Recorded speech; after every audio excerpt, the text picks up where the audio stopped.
Olá, meus queridos, como vão vocês? Eu vou fazer um vídeo hoje especial, né? Que eu vou mostrar para vocês um presente extremamente bacana que eu recebi do meu amigo Miguel, né? Brasileiro que mora em Liverpool. Ele é um guia turístico lá em Liverpool. Eu ainda vou fazer um episódio onde que ele vai me contar algumas das suas experiências lá em Liverpool. Ele já viu e fez muita coisa legal lá, né?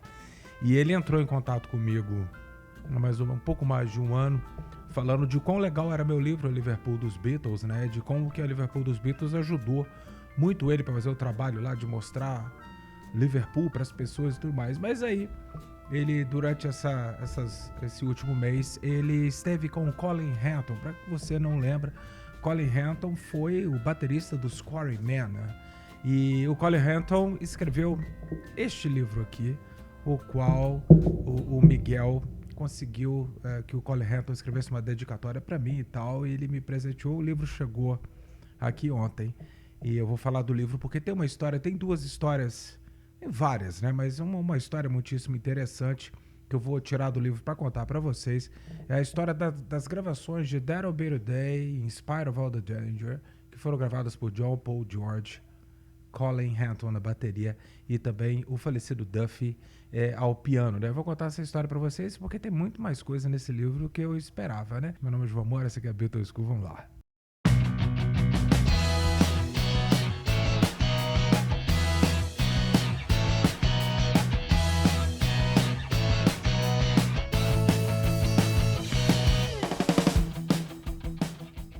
Olá, meus queridos, o que foi que aconteceu? Eu vou mostrar pra vocês o vídeo que o Miguel fez lá em Liverpool, dá uma olhada aí.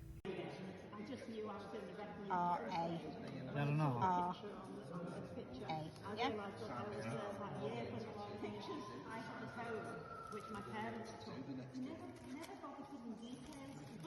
There you go.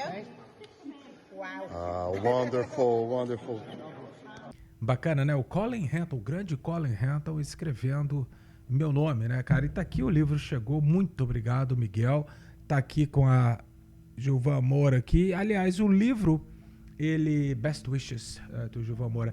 O livro, ele é autografado aqui pelo Colin Hanton e também pelo Colin Hall, os dois Collins, né? O Colin Hall, ele é do National Trust, ele que é responsável pela casa da Tia Mendips, né?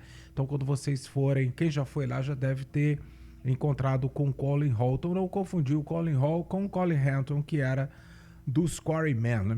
Meus queridos, há muitos anos, nos primórdios da internet, eu descobri um site que era do Quarrymen, né, o qual você podia entrar em contato para shows, aquela coisa toda. E eu tomei coragem de escrever ali, porque você tinha uma mini biografia de cada um deles, né? Tava o Lance Gary, tava o Rod Davis, Colin Hanton, Eric Griffiths, Pete Shotton, né? E embaixo da biografia tinha o e-mail deles igual. Então eu tentei a sorte, né?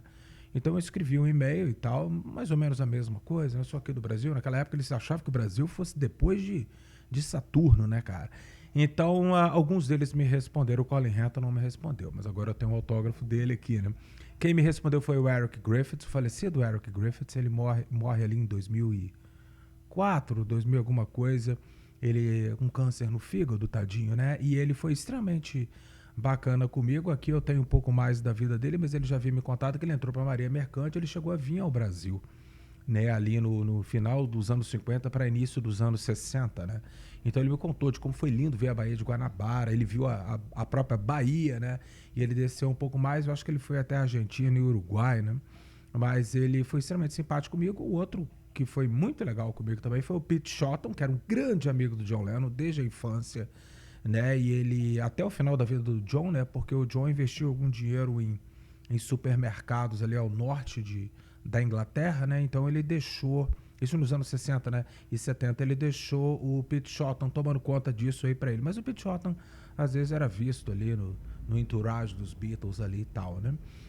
O Rod Davis me respondeu também, que toca banjo e tal. Os únicos que não me responderam foram o Lance Gary e o Colin Hanton, né? Então agora eu tenho aqui o livro do Colin Hanton aqui para o meu pequeno museu, né? Tirando os e-mails, agora tem isso aqui. Mas, meus queridos, a história do Colin Hanton, muito abordada no Tune-In do Mark Lewis, o qual ele até escreve que se não fosse o Tune-In, o Mark Lewis trazer tanta documentação, tantos fatos que até ele tinha esquecido, né? Mas ele chegou a dar entrevistas para o Mark Lewison para poder escrever o Tune In, né? Então, o que acontece? A história que eu quero contar para vocês, para não dar um spoiler, primeiro, não há...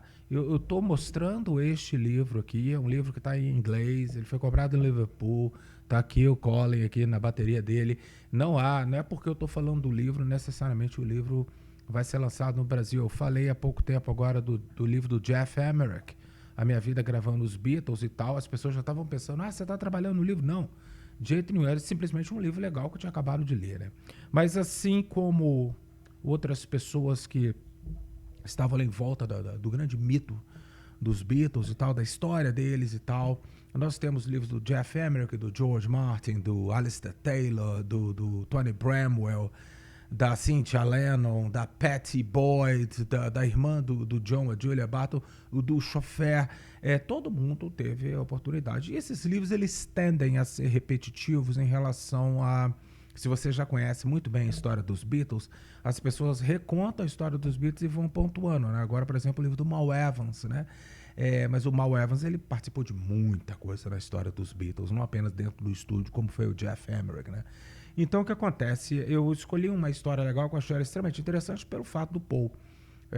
Agora, a gente está fazendo aqui esse vídeo aqui no dia 8/10, né, de 2024, né? O Paul tá para chegar semana que vem, shows no dia 15 e 16 em São Paulo e mais um depois em Florianópolis, né?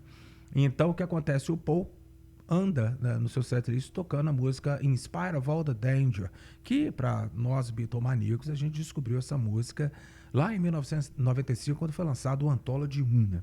Mas a história da gravação, lá em Liverpool tem um bairro chamado Kensington, né, que não é tão elegante como em Londres, né? E tinham algum deles ali, eu posso estar enganado, mas se não me engano foi o George Harrison, porque o George Harrison ele dava uns pegas na irmã do Rory Storm, que era o vocalista do Rory Storm and the Hurricanes, né, e tal.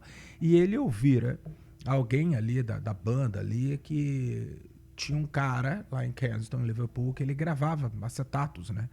Então o George, muito provavelmente, ele contou isso para o restante dos Quarrymen, que neste momento era apenas o John, o Paul, o George, o Colin Henton na bateria, e eles tinham lá o Duffy, o John Lowe, o apelido dele era Duffy, que tocava piano aqui e ali, mas o pai dele não gostava que ele tocasse piano com essas bandas e tal, então ele tinha que fazer tudo escondido, né?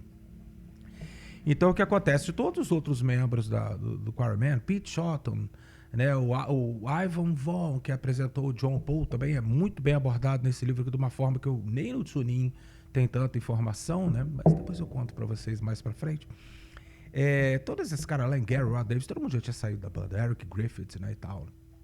Então eles decidiram que seria uma boa ideia, mas eles tinham que juntar ali um determinado dinheiro para poder fazer essa gravação, né? Então eles conseguiram, cada um deu um pouquinho e tal, então eles foram lá. Hoje lá tem uma placa onde está escrito 14 de julho, né, de 1958, né? Mas o Colin fala que é errado, não foi 14 de julho, foi dia 12 de julho, porque 12 de julho, meus queridos, foi um sábado, né? E era um dia que o Colin não estava trabalhando, o Duffy não estava trabalhando, né, e tal. Os vagabundos, entre aspas, ali era apenas o John, Paul e o George, né? Então, porque o Colin é de 1938, então ele é 2 anos mais velho que o John. Imagina o George, que é de 43, né? O George, para ele, era um menininho, né? Então ele conta que ele bate no martelo, que deveriam mudar a placa, que está nessa casa hoje lá em Liverpool, eu até menciono isso no meu livro, do dia 14 para o dia 12, por causa de uma coisa muito importante. A primeira dela, coisas muito importantes. A primeira seria o dia 12 de julho, porque foi um sábado e o Colin poderia ir lá com a sua bateria e tudo mais. E ele lembra muito bem que logo depois ele saiu com a namorada dele. E ele só saía com a namorada dele, a Joan, que viraria a esposa dele, aos sábados, né? E uma outra coisa muitíssimo interessante também, que naquela semana a Julia morreria, a mãe do John. Né? Então ele falou, então não poderia ter sido na segunda-feira, que foi o dia 14, né? Porque, se não me engano, a Julia morre dia 15, eu posso estar enganado, 15 ou 16, alguma coisa assim, né? Então, tanto é que o Colin tem até dúvida se a Julia chegou a ouvir esse acetato de That'll Be the Day, In Spite of All the Danger. Então eles entram ali, era uma loja de bateria, a sala da casa do senhor Percy Phillips era uma loja de bateria, né? Não é bateria, instrumento, não, bateria mesmo, para colocar nas coisas.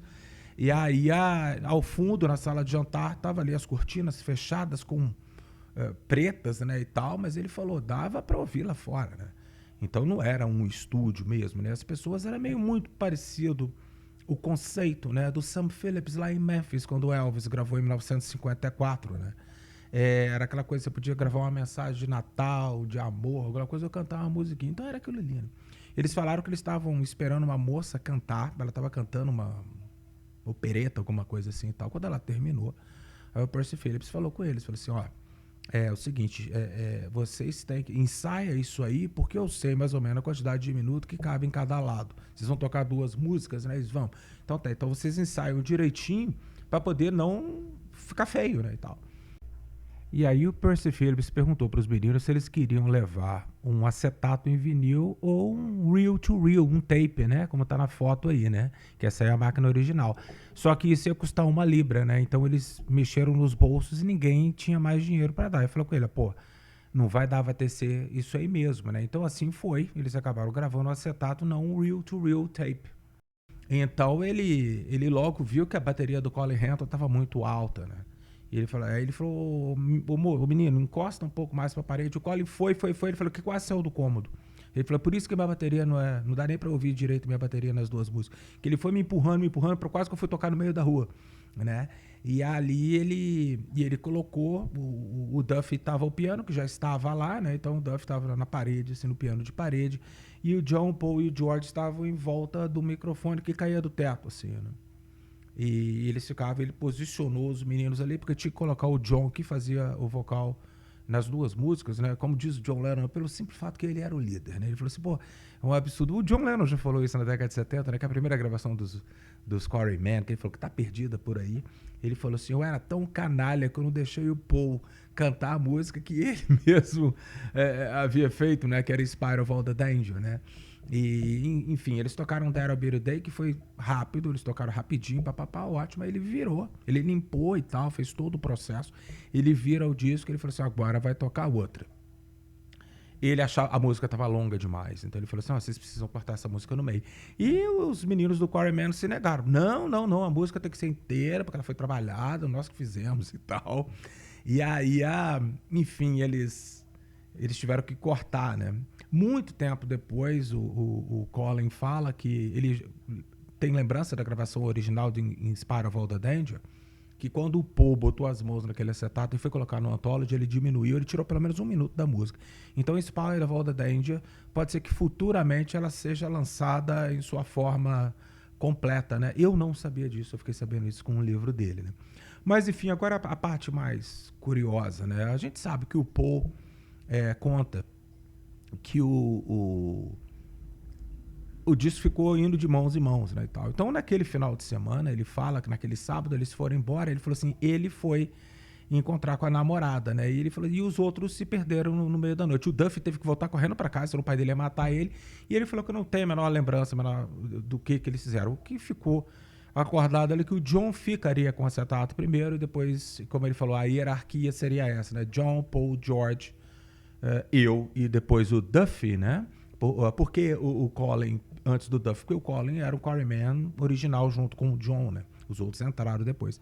Então ele fala que ele falou que tem uma lembrança muito ruim da gravação disso, que ele falou que logo depois a Julia morreu, e a Julia deixava os meninos ensaiar na sala da casa dela, né? Que ela morava lá com Bob Dinkins, né? Que era o pai da Julia e da Jack, das 2 irmãs mais novas que o John, né?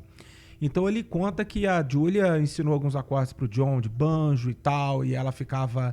Ele conta que na história dos Beatles, né, havia 3 pessoas que eram muito bacanas e que apoiavam os meninos, né? Um era o pai do Paul, James McCartney, que apesar de querer que o Paul estudasse e trabalhasse, mas ele curtia muito, né? E ele estava louco para poder ouvir essas gravações, né?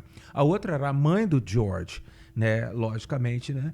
E a outra era a Julia, porque a tia Mimi não tinha o menor interesse, ela não tinha nenhum gramofone, nenhum toca-disco na casa dela lá em Mendips, né? E aí, então, o John deve ter corrido para mostrar. Então, o Colin falou que ele tem esperança que naquele sábado ou domingo o John mostrou as gravações de That'll Be the Day, In Spite of the Danger, antes que a Julia morresse. A Julia morreria naquela próxima semana.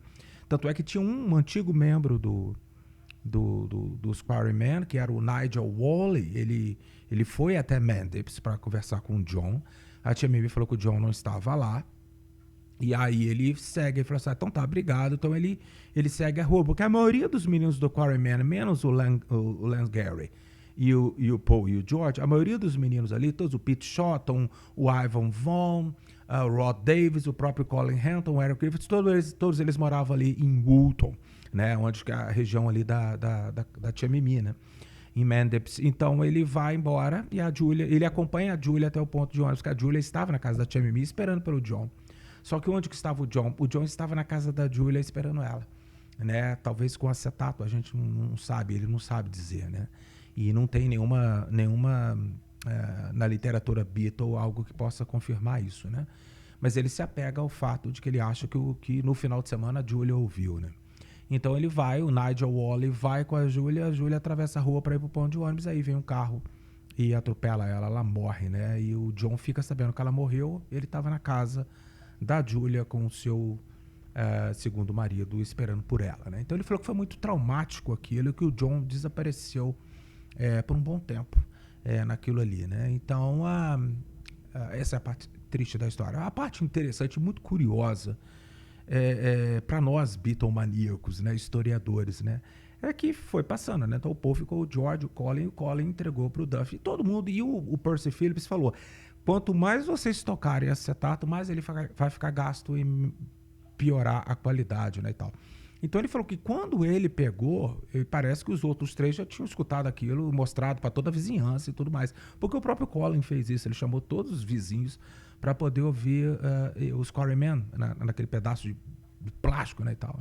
Então quando ele passa pro Duffy, aquilo ali meio que morreu. O Colin sai da banda, o Duffy também não volta, os Quarrymen virariam, ainda demorar um pouco, 58, 59, que é um ano vazio da história deles, né, e tal, e 60, que aí o bicho começa a pegar com a viagem à Escócia, a Hamburgo. Só um parênteses aqui agora, se vocês acompanharem no Instagram The Beatles Story e também aquele negócio de leilões da Julians, né, a Futurama do George Harrison está a leilão. A Futurama foi a segunda guitarra elétrica do George, a primeira foi uma Club Forte, muito parecida com a do John, né, e tá lá, é muito interessante. Depois eu vou fazer um vídeo contando a história da Futurama, que ela tem uma história bem bacana até ela chegar hoje. Ela tá lá no Cavern, ela vai ficar no Beatles Story em Liverpool por um tempo, né. Mas enfim, a história bacana, estranha até, e eu não tinha a menor ideia sobre ela, foi que o Duffy cansou daquilo, ele enfiou aquilo numa gaveta, né? Então o Duffy, ele tinha um amigo chamado Charlie, com a namorada Sandra, lá de Liverpool, né, e tal. Então um dia o Charlie gostava muito de discos e tal. Isso já deve ter sido na década de 60, né? Os Beatles já tinham estourado, tal. Então o Duffy empresta para ele vários discos, e no meio desses discos vai esse, né, que ele ficava numa capa branca, né, e tal. Então tinha aquele selo escrito Kensington, do Percy Phillips, né, e com essas duas musiquinhas. Então o Charlie não deve ter ligado muito para isso, não. Então, mais pro fim, lá para meados dos anos 70, olha que coisa, mas para meados dos anos 70, o Charlie ainda permanecera com esse acetato na casa dele e tal. E houve um boom na Inglaterra de que as pessoas estavam usando o disco de vinil antigo, que ninguém tocava mais, para ser base para você colocar um vaso com plantas, né? Então a Sandra, que era a mulher do Charlie, ela procura lá na gaveta, diz que esse disco ficava dentro de uma gaveta, né? E aí ela puxou e tal, e ela foi colocar, meus queridos, para colocar um vaso de planta em cima, né? Para a terra, para a água não escorrer e ficar ali naquele prato de vinil. Então quando ela olha o selo, ela achou o selo diferente, né? Porque não era RCA ou Parlophone, nem nada e tal. Ela olhou aquilo ali e ela viu escrito. De um lado era o Beat the Day, que ela não ligou. Quando ela vira, estava escrito In Spite of All the Danger, McCartney Harrison. Aí ela mostra pro Charlie. Falei, Charlie, isso aqui, você lembra que o Duffy tocava com os Beatles no início da vida dele? Aí o Charlie, nossa, vou devolver. Então o Charlie devolve pro Duffy, e o Duffy falou assim, nossa, Eu pensei, eu nem sabia que estava contigo. Então o Charlie e a Sandra são 2 heróis nessa história, né? Eles devolvem o Duff, pega, e aí o Duff entra em contato com a MPL, que já estava montada lá nos anos 70 do Paul McCartney, empresa do Paul McCartney. E aí o Paul vem e compra dele, né? E tal, e diz o Duff que o Paul mandou fazer uma limpeza minuciosa com os melhores restauradores e tal. Então conseguiu ali fazer com que aquele disquinho ali tivesse, né, uma qualidade mínima para você ouvir That Old Better Day e Inspire of All the Danger. O Paul fala que quando ele ficou sabendo, ele falou, nossa, ele, o John e o George, eles passaram a vida falando, nossa, lembra daquelas gravações que a gente fez lá em Kansas? Tá perdida, né, e tal. Como também ficou perdida a gravação de Summertime, que o Alan Williams convenceu os Beatles a tocarem com o Ringo, que era do Rory Storm The Hurricanes, e o baixista do Rory Storm The Hurricanes, chamado Lou Walters. Então eles gravaram Summertime, se não me engano, uma outra música, dentro de uma cabine, e o Pete Best não estava ali, então o Lou Walters canta, né? E junto com o Lou Walters foi o John, o Paul, o George e o Ringo. Então essa é a primeira gravação de John, Paul, George e Ringo, que está perdida, né? Diz que o Alan Williams perdeu todas as suas 5 cópias que existiam, né? E tal. Então, mas, enfim, o Paul conseguiu. Então o Paul fez, o cara que fez a restauração daquele, falou assim, olha, Paul, se fosse você, não tocava muito isso não. Eu faria cópias. Então o Paul manda fazer cópias, ele entrega uma pro Colin Hanton, ele entrega outra pro Duffy, ele entregou uma pra Yoko, pro George, deve ter presenteado o Ringo e tal, ele presenteou alguns amigos que ele tinha, né, e tal, né. E onde que está esse acetato hoje? É considerado o disco mais raro, mais caro da história e tal. O Colin Hanton suspeita que ele esteja num cofre dentro de um banco em Londres, muito bem guardado, e lá vai ficar para sempre, porque o Paul fez cópias, digitalizou e o cacete a quatro. Então essa é a história quase que Inspire of All the Danger e That Old Better Day virou descanso para vasos de planta, meus queridos. É um livro delicioso de ler. É lógico que tem que ter um interesse também em outras pessoas relacionadas aos Beatles, nem todo mundo tem, mas é um livro muito gostoso de ler. Ele foi escrito a 4 mãos, né, entre o Colin Hanton e o Colin Hall. Quero agradecer demais o Miguel, porque eu fui passando algumas coisas ali e eu tô muito curioso para saber como que o Colin vai contar a história do dia que o Ivan Vaughan apresentou o Paul ao John, né? E deve ter mais informação aqui, mas a informação sobre Inspire of All the Danger, That Old Better Day, eu estava extremamente curioso. Isso enriquece a gente como Beatlemaníacos e faz com que você, que vai nos shows de São Paulo e também de Florianópolis, que você já viu o Paul tocando Inspire of All the Danger, você tem essa informação extra, né? Mais detalhada de como foi aquilo ali, como essa música sobreviveu. Um grande abraço para vocês, Miguel, beijo no seu coração e espero que você aceite o convite para a gente fazer aqui um bate-papo para falar um pouco da nossa amada Liverpool. Um grande abraço, você se cuida aí.